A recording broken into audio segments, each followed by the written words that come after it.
Leslie Cornwell, Certified Nurse Midwife with Midwifery Business Consultation and Empowering Midwifery Education. I have my dear friend, Brittany Contreras, with me. She is an amazing midwife locum recruiter for Cross Country Locums. I've known her since 2016, and she has just been an advocate for me, looking for assignments, other midwives I've sent her way. So thank you so much for being here today, Brittany. Thank you so much for having me. I'm so excited for the opportunity to talk to you today. So Brittany, tell me a little bit of your background, how you became a recruiter, why you're passionate about midwife locum assignments in particular. Absolutely. Thank you. So I've been doing this for 11 years now. It actually kind of fell in my lap. Didn't know what I was doing. My mom had mentioned there was a new job, recruiting, and I always knew I had a passion for being in medicine. I just knew I couldn't do the blood, needles, and guts and all that. So I wanted to give back in a way in the medical industry, but not necessarily like seeing the patients. So it just kind of fell in my lap. Didn't know what I was getting myself into. Absolutely fell in love with it. I used it like a puzzle, like finding the position, finding the person, matching them up, and then getting to touch patients' lives through sending that practitioner. I absolutely loved it. It was so much fun. I have been doing it for over 11 years, have not thought twice about quitting or anything. It's just a true passion. You don't have the same day twice. It's never a dull moment. It's always so much fun. You never know what you're going to hear from these providers and how many patients' lives they touch and the stories that you learn through. You meet so many friends. Never in a million years would I have thought this was even a position, medical recruiting. Yeah. Well, and it's kind of on the other side of it, the midwife recruiting, because you're like a subspecialty on top of subspecialty. There's just a few midwife locum recruiters across the country, and I'm very biased. I think you're the best. But yeah, I would love for you just to go high level. What is a midwife locum assignment compared to if they get a job somewhere else or they start their business? What is a locum midwife assignment? Absolutely. So the locum midwife is a little bit different than your typical just travel nursing. You have the travel midwifery, which is new. A lot of people are starting to experience that there is other things than just your full-time midwifery job. This position is traveling. We have 3 months, 6 months, year contracts, part-time gigs, maternity leave, vacation coverages, you name it. We've got every type of position. Some are working in Indian reservations where they accept any state license. Others are working in clinics, hospitals locally. We have all different types. So whatever you're looking for, we can find that position, and we can even create a position. So we know you're looking for a certain area.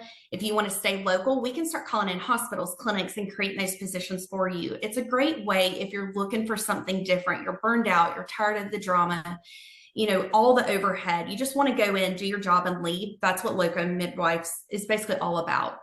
Yeah. Well, and I think it's the best of both worlds, because I was getting so frustrated with healthcare. I had my birth center home birth practice close. I tried to become a good little employee for the bigger system, and I crashed and burned because there's too many politics and too many things. I want to take care of people. I want to fix things. I want to solve problems now. And the system itself in healthcare sometimes doesn't keep up with the pace and the drive of what midwives are looking for. So I think midwife locum assignments, they're great for semi-retired midwives that want to travel the country and get paid and say, okay, I'll test it for 3 months. If I like it, I get to choose to stay longer. I get to choose the type of work I get to do in the hours. So I think that's that big pivotal mindset for you work for a job, you get a permanent position, you have to ask for vacation, you have to ask what days you want off in your schedule, versus 1099 independent contractor with most locum assignments.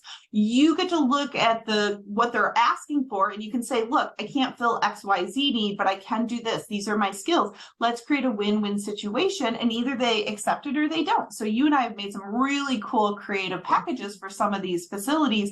And I think that's half the fun to me, is like, oh, I think you need this and you didn't even know you needed this yet. It is so much fun. We extend an offer to them. They accept it or they don't. And honestly, they've all accepted it. We've had some really good luck in some neat positions that you've been in.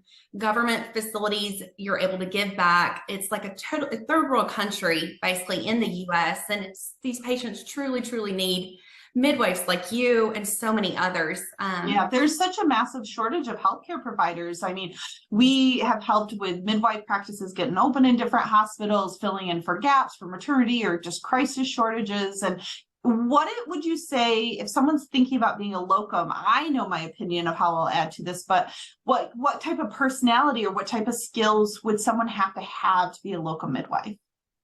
To be a locum midwife, you only need literally 2 years of experience with some recent births within the last 6 months. That is huge. The rest is just a bubbly personality, willing to hit the ground running, because it's very little training that they give with locums, maybe a day of orientation, if that, and then they're expecting you to hit the ground running. I think if you just have the positive attitude, outgoing outlook on it, and not looking to go and change anything at the facility, you'll absolutely love travel midwifery. Yeah. Well, and you got to have a little bit of a tougher skin, depending if you work nights, weekends, days, clinic versus, because a lot of these IHS facilities have just as much traveling nurses as they do traveling midwives. So we joked at 2 a.m, we'd be like, oh, the blind's leading the blind. Okay, we're going to give good care, prioritize. And you're the lead on the unit. You have to be the eyes for the obstetrician that needs to be called in, especially the IHS facilities. This is the part I've really enjoyed is I got spoiled as a new graduate in Alaska. You get very independent autonomy on these IHS facilities, on these certain places, because of the government and the structure and the TORC Act and the relationship the midwives and obstetricians have built up. So I've really enjoyed that aspect versus you go to some of the places in the country and they're like, oh, you need to be supervised, you need to be babysat. And you really, then be the opposite. You'd be like, are you sure you don't want to catch these twins in these breeches? Are you sure you don't want to do this? And you're like, oh my. So I think that's the cool part. You get to challenge your skills. You get to really know you can jump into any situation and be adaptable. So yeah, I've really enjoyed over the last few years. You and I have had, I mean, to get a call in the morning and be like, I'm sorry, Brittany, but this has happened. This has happened. Like, how do I handle this? And so you've been that amazing advocate for me. I mean, we could talk about crazy story after crazy story that I'm like, I feel like I have this energy that happens. I'm like, yep, this happened to me again. We could write a book on so many stories of things. I mean, yeah. Cody's clawing your car. I mean, that just doesn't, we can't even make this up. Dogs eating cats in the top of the car in the middle of an IHS facility where you're like, Freddy Krueger had fun on my car and I hope you had insurance on this thing.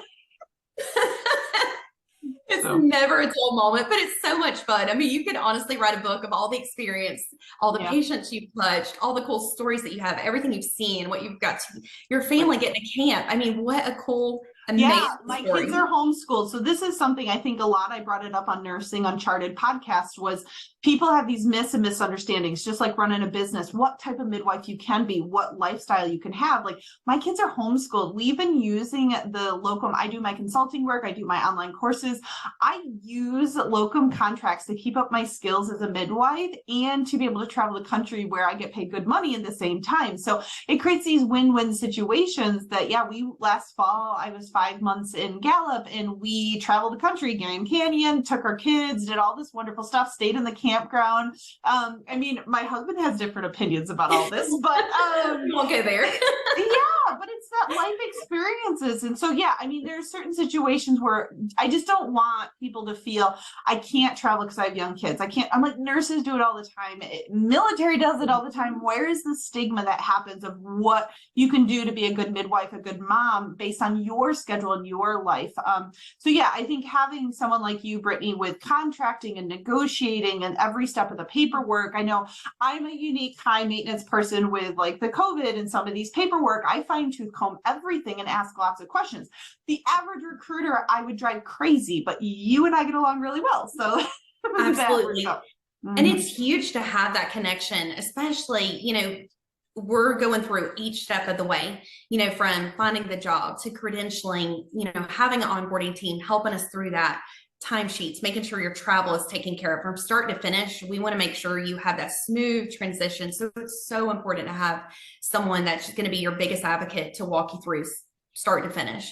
And then also to find your next assignment, as well. Yeah, to be proactive, because An IHS facility, it's on average 3 to 4 weeks, depending on how quick the credentialing team is. But most of the time, because you don't have to worry about insurance side, it's more just hospital privileges getting it. But a lot of these other facilities, if you're going to a community hospital, the traditional system, it is still an average 2-3 months. They can't really accelerate the process because it's still, you need the state license. If you have the state license, they can do some accelerated insurance and some exemptions with the hospital privileges. But if you don't have a state license, it's no faster than somebody permanent. And that's where they pay the buku bucks, because not everybody has a license in Florida. Not everybody has a license in all these states. So I think I have like 8 or 9 on my list right now and adding a couple more. But it's one of those things, part of your business. Like, where do you eventually want to travel? What do you want to do? Be proactive. Be like, okay, I want to go somewhere warm for the winter. Like, on my bucket list is Virgin Islands. So like at some point, Brittany, you got to find me some time to go there.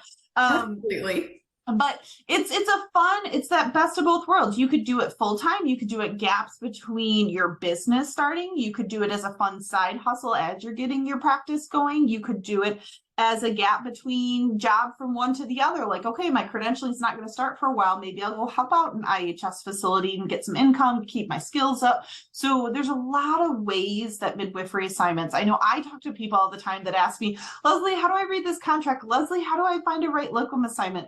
So Brittany, if they call you, what would be the first things you'd want from them? Because I know there's a lot of paperwork. You've got a whole stack and file on me, so you've probably got it on everybody else too. Absolutely. The biggest thing is the resume and like certifications. The more you can send me up front, the more, as soon as we get that assignment ready, it's less, like stressing, hurry up to get your credentials. And it's so much easier to prepare. We can go ahead and pre-populate a lot of the hospital applications, our credentialing. So the more you can send me up front, the better. And I'll organize it on your file. And it just makes a smoother transition. Well, and it's one of those things, the more trainings and certifications and the more diversity you can add, the more value, the more likely you're to get to an assignment, get better pay, get your better terms. Because if you can do a first assist, you can do ultrasounds, you can do Nexplanon and IUDs and all these extra trainings. You've got ACLS versus BLS, your NRP, everything is rock solid, that they don't have to wait for XYZ to be done. You're more favorable than another candidate. So it's always about just being proactive, showing your value, just like when you're interviewing for a permanent position. They want to know you have strong skills and that you're going to be safe and competent to fill in their needs they have. Absolutely. I love doing the midwife positions way more than in PPA. There's just something about it. Staffing. I think you love dentists. I don't know. You raved about how much you love those dentists out there. I love everything I do. I love helping people. That's my true passion. It's just, I have a niche for it and just loving helping, loving on people, walking it one step by step. And you don't get that in a permanent job. You don't have like that best friend to help you through the whole process, or that recruiter or the huge advocate. I have everyone's back that works with me, as a provider. I'm always there to go to bat, looking for different pay raises. Well, even just the little things, it's not just the pay, it's the housing, it's the day-to-day. I mean, you learn, okay, not this position is open. You learn, okay, what was really important to me was a good OB collaboration. Like when we talked about what each midwife is looking for, when you talk about the mixes, you get their priorities. Like, I like the smaller community hospitals. I like a really good collaborating physician. I'm not too stressed about high risk or about limited resources because I come from birth center home. That doesn't scare me. Like, so you get the comfort level of, no, I want a really big high risk facility where there's lots of people. We have a large volume. That's where I'm comfortable. There's going to be different assignments out there for all these different types of midwives.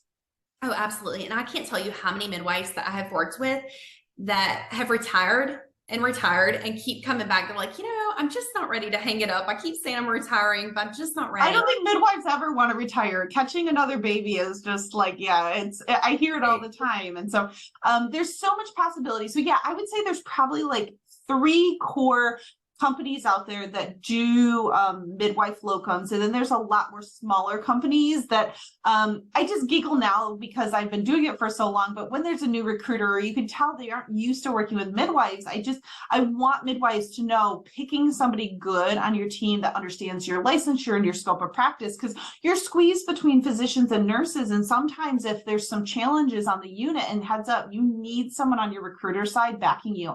And I think a lot of these agencies, and I've learned it the hard way, don't. So I think, Brittany, I can't stress enough about you. What would be a good way for them to get a hold of you if they have questions, they want to learn more about the upcoming positions available?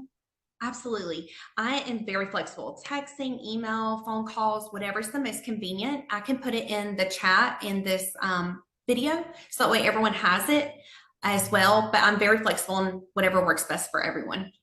Perfect. Well, I will put all your contact information underneath, and I will share this with lots of people. But yeah, I'm in the early stages of making a locum midwife course, and definitely Brittany and I are going to make it together because she knows so much on the back end of helping. Because if we can create a win-win, we get some paperwork ahead of time, you get things taken care of, make it a smooth, streamlined process. It's going to make everybody happier, and then you can do more assignments. And then, I mean, that's the cool part. You don't get paid if there's no assignments. Like, I like it when there's win-win situations. Like, you get a cut if the assignments extend, they love the midwife, you treat the midwives well, you get a long-standing. We as midwives like to have long-term relationships. We don't like to just be an assembly line and turnover. So you definitely fit that midwife locum recruiter. I'm a huge advocate. I've even had a midwife stay with me at my house, so my house is always welcome. Anyone that's, you know, traveling through, I love just catering to try to make your stay as best as it possibly can, your transition as best as it can, go into place to place, different assignments. So I absolutely love it. It's very rewarding. It's one of the best, like, most rewarding experiences I've had. Oh, well, I definitely appreciate you when I call you the next morning or I call you in the middle of the night and be like, I've slipped in the snow and I've fallen and can't get up. I'm supposed to be coming in for a baby, but now EMS is coming to get me. Like, you and I have had all kinds of fun stories depending on where you want to travel. Maybe you should stay in the desert if you don't like snow and don't want to worry about slipping and falling. I thought maybe from Michigan I'd be okay, but nope. So Brittany and I have had all kinds of crazy conversations, and that's the whole point, is you want someone that you feel trustworthy, confident. She knows I'm a hard worker. I know she's a hard worker, and that's building that trusting relationship with your recruiter that you get to have over the years. So yeah, Brittany is amazing. I would highly recommend her to anyone. So thank you so much for your time. Thank you. You too. Thank you so much for having me. Bye.